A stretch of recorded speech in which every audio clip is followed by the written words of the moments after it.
أعوذ بالله من الشيطان الرجيم. بسم الله الرحمن الرحيم.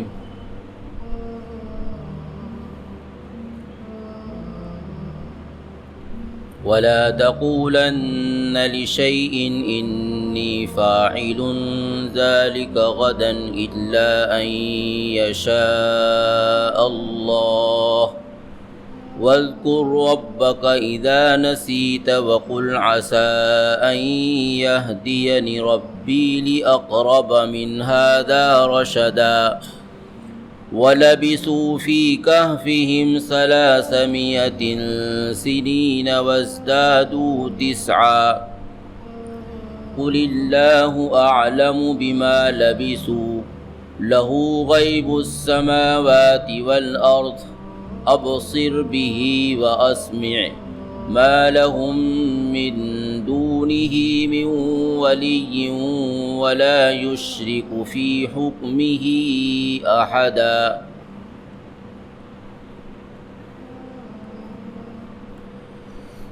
إذ يتنازعون بينهم أمرهم فقالوا ابنوا عليهم بنيانا.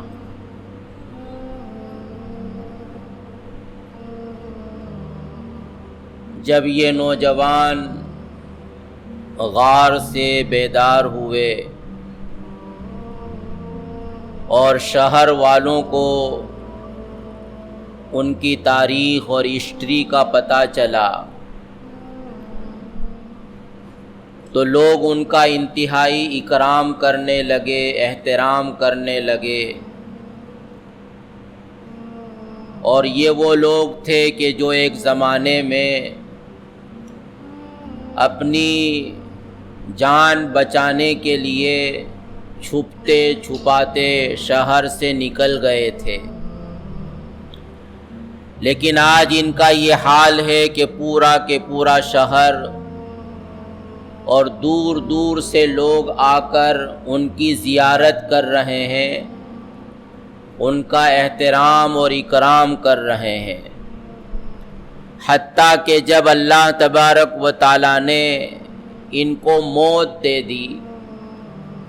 تو پھر لوگ ان کی یادگار کے طور پر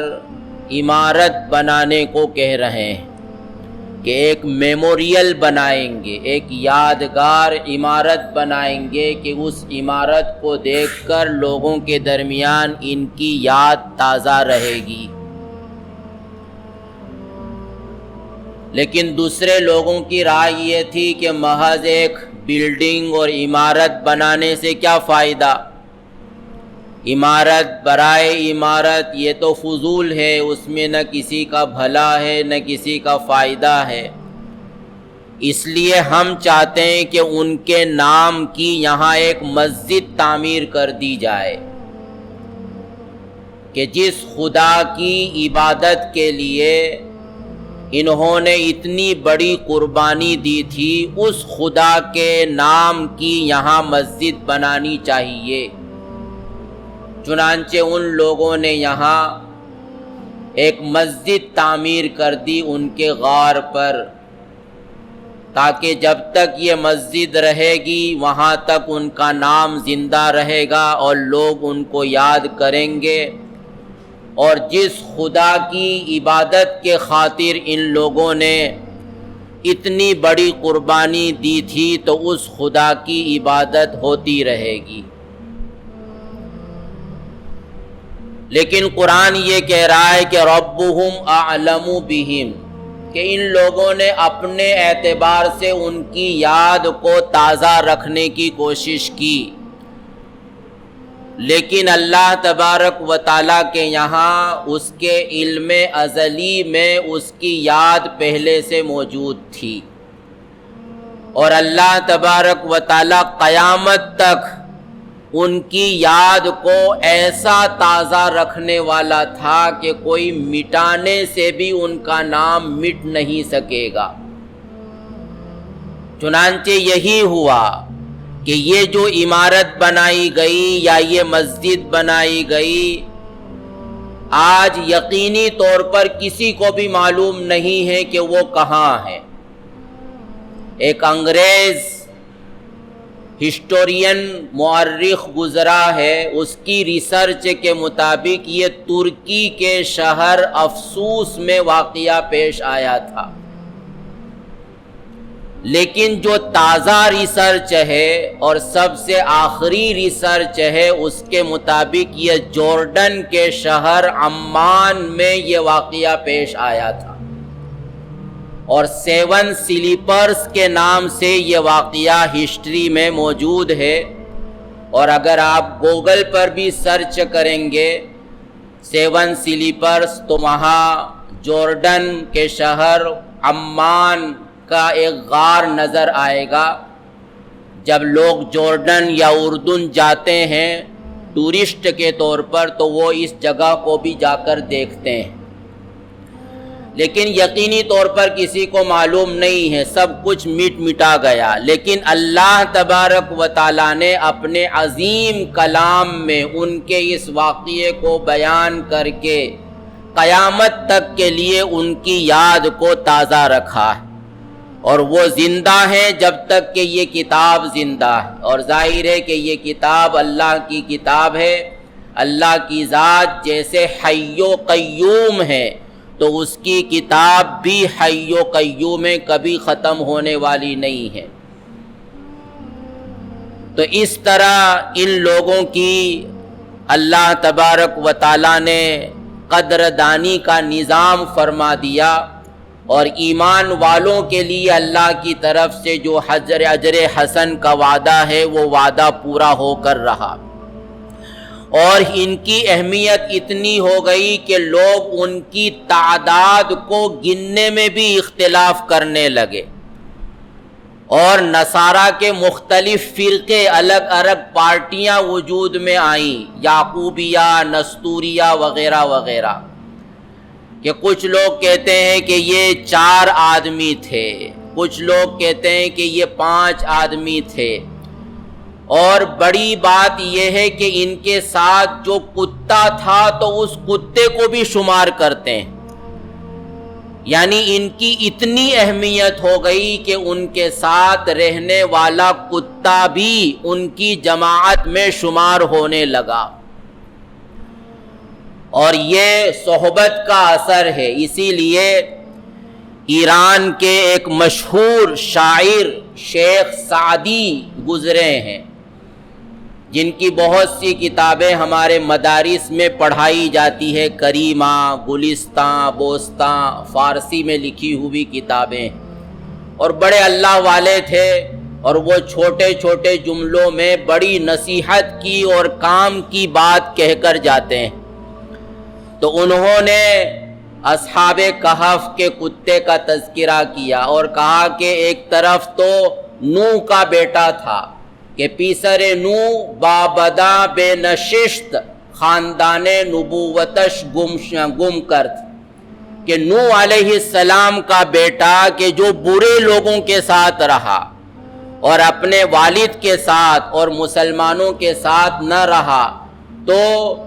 نبوت کے خاندان میں ہونے کی وجہ سے اس کو کوئی فائدہ نہیں ہوا۔ جب اللہ کی طرف سے عذاب آیا تو وہ اس عذاب کا شکار ہو گیا،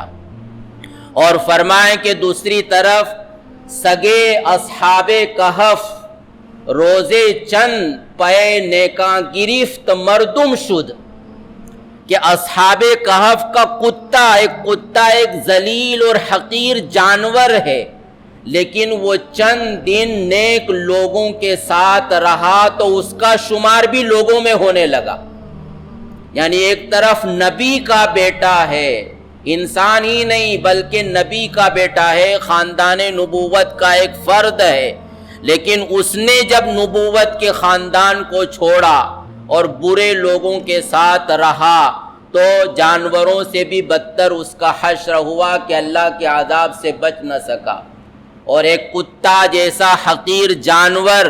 کہ جو چند دنوں تک نیک لوگوں اور اللہ کے ولیوں کے ساتھ رہا تو اللہ تبارک و تعالیٰ نے ان نیک لوگوں کے ساتھ اس کے شمار کو باقی رکھا اور لوگوں میں اس کا شمار ہونے لگا، کہ جب بھی ان کہف والوں کا تذکرہ آتا ہے تو ان کے کتے کا بھی تذکرہ آتا ہے، حتیٰ کہ قرآن نے بھی اس کتے کا تذکرہ کر دیا۔ تو یہ ہوتی ہے اللہ والوں کی اہمیت اور اللہ کے نیک بندوں کی اللہ کے یہاں قدردانی، کہ کس طرح اللہ تبارک و تعالی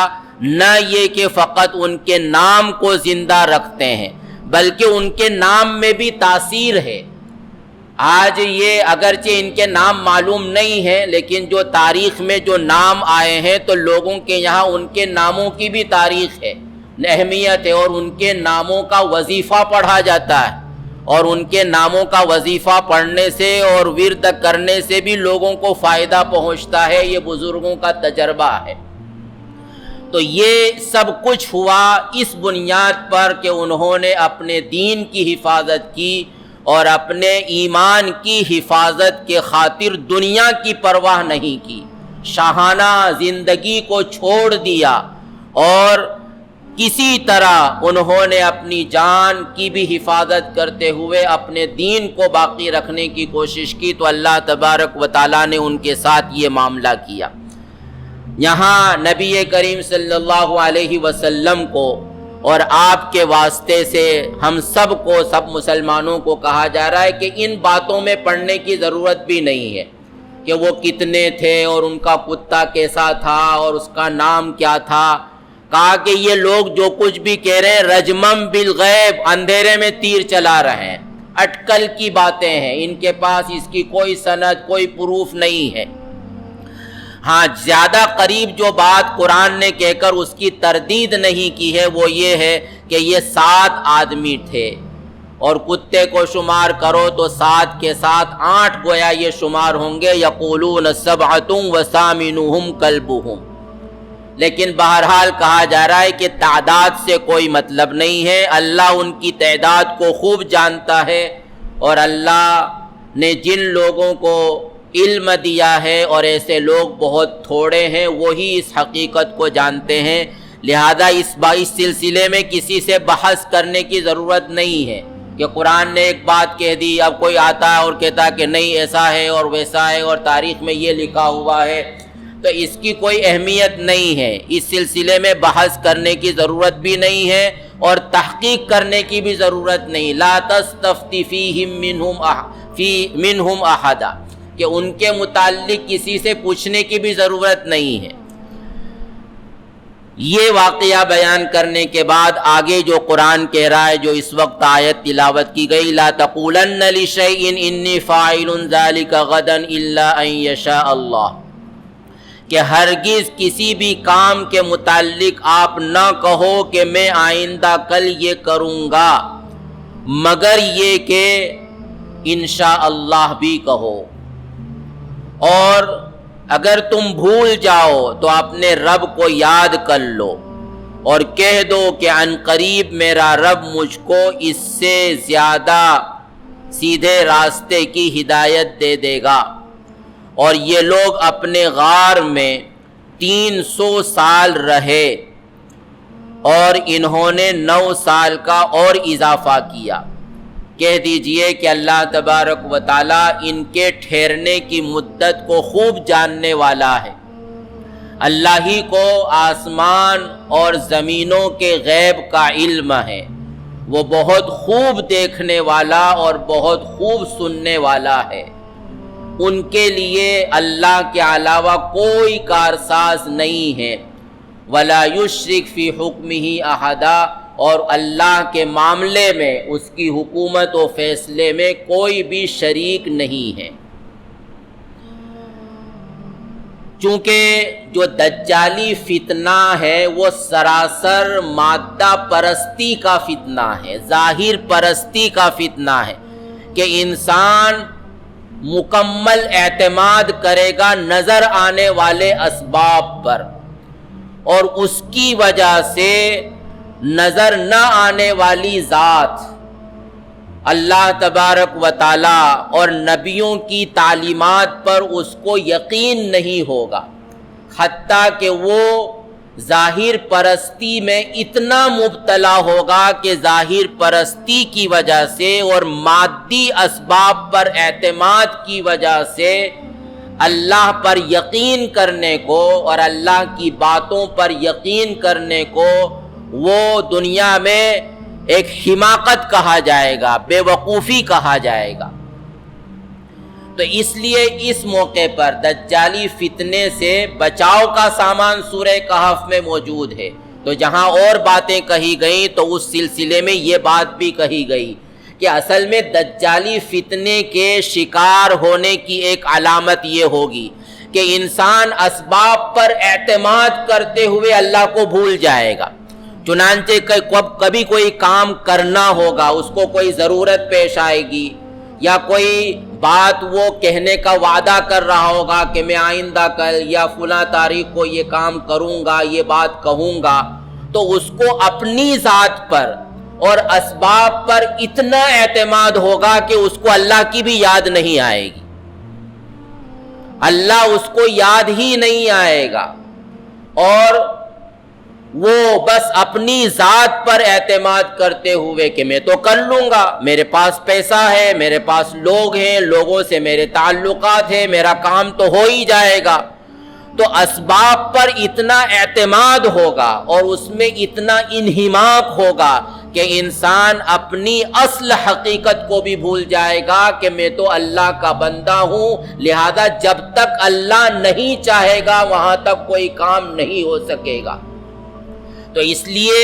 دجالی فتنے سے بچاؤ کا سامان یہ بتلایا جا رہا ہے کہ جب بھی تم کو کوئی ضرورت پیش آئے اور جب بھی تم کو کوئی کام کرنا ہو یا کوئی بات کہنا ہو تو اپنی ذات پر اعتماد کرنے سے پہلے اور اسباب پر نظر ڈالنے سے پہلے اللہ کی ذات پر اعتماد کرو اور یہ کہو کہ اللہ چاہے گا تو ہوگا اور اللہ نہیں چاہے گا تو کچھ بھی نہیں ہو سکتا۔ اور نیز اس میں پس پردہ یہ ہدایت ہے کہ تم کو کوئی کام کرنا ہو تو وہ کام اچھا ہے یا برا ہے، اس کا نتیجہ کیا نکلے گا، مجھ کو اس کا کیا بینیفٹ ملے گا، فائدے میں رہوں گا یا نقصان میں رہوں گا، تو انسان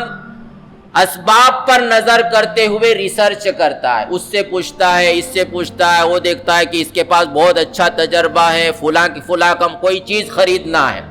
تو کون سی کمپنی کی چیز بہت اچھی ہے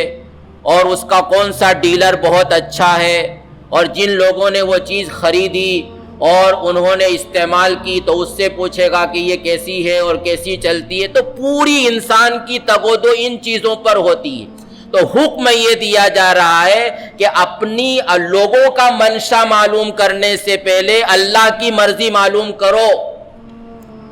لوگوں کی مرضی معلوم کرنے سے پہلے اور لوگوں سے تحقیق کرنے سے پہلے کہ یہ چیز اچھی ہے یا بری ہے، فائدہ مند ہے یا نقصان دہ ہے، کام آنے والی ہے یا بیکار ہے، ان سب چیزوں پر ریسرچ کرو، تحقیق کرو، اس سے انکار نہیں ہے، لیکن اس سے پہلے تم کو اللہ کا منشا معلوم کرنا چاہیے،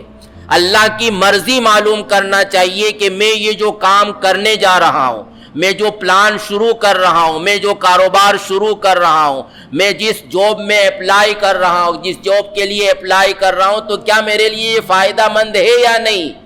لوگوں سے تحقیق کرنے سے پہلے تم کو اللہ سے مشورہ کرنا چاہیے، اور اللہ کے رسول صلی اللہ علیہ وسلم نے ہم کو اللہ کی مرضی معلوم کرنے کا طریقہ بتلا دیا۔ وہ کیا ہے؟ استخارہ کرنا۔ استخارہ حقیقت میں اللہ کی مرضی معلوم کرنے کا ایک طریقہ ہے کہ اللہ سے ہم دعا کریں کہ اللہ میں جو کام کرنے جا رہا ہوں یہ کام میرے لیے بہتر ہے یا نہیں ہے۔ اللہ سے مشورہ کرنے کا یہ طریقہ ہے استخارہ کرنا۔ انی استخیرک بعلمک واستقدرک بقدرتک واسألک من فضلک العظیم فإنک تقدر ولا اقدر وتعلم ولا اعلم انک انت علام الغیوب اللہم ان کنت تعلم ان هذا الامر خیر لی فی دینی ومعاشی وعاقبت امری فیسرہ لی وتقبلہ منی وَإِن كُنْتَ تَعْلَمُ أَنَّ هَذَا الْأَمْرَ شَرٌّ لِّي فِي دِينِي وَمَعَاشِي وَعَاقِبَةُ أَمْرِي فَاصْرِفْهُ عَنِّي وَاصْرِفْنِي عَنْهُ وَاقْدُرْ لِيَ الْخَيْرَ حَيْثُ كَانَ ثُمَّ أَرْضِنِي بِهِ۔ یہ وہ دعا ہے جو نبی کریم صلی اللہ علیہ وسلم نے ہم کو اللہ سے اپنے حق میں خیر مانگنے کے لیے بتلائی ہے۔ تو انسان ایک تو مشورہ، یہ تو اللہ سے استخارہ کرنے کا ہو، اور اس کے بعد پھر مشورہ کرنے کا حکم ہے کہ جو لوگ تجربے کار ہیں، اس سلسلے کا علم رکھتے ہیں، اور وہ ہمارے حق میں خیر خواہ بھی ہیں اور وہ مخلص بھی ہیں،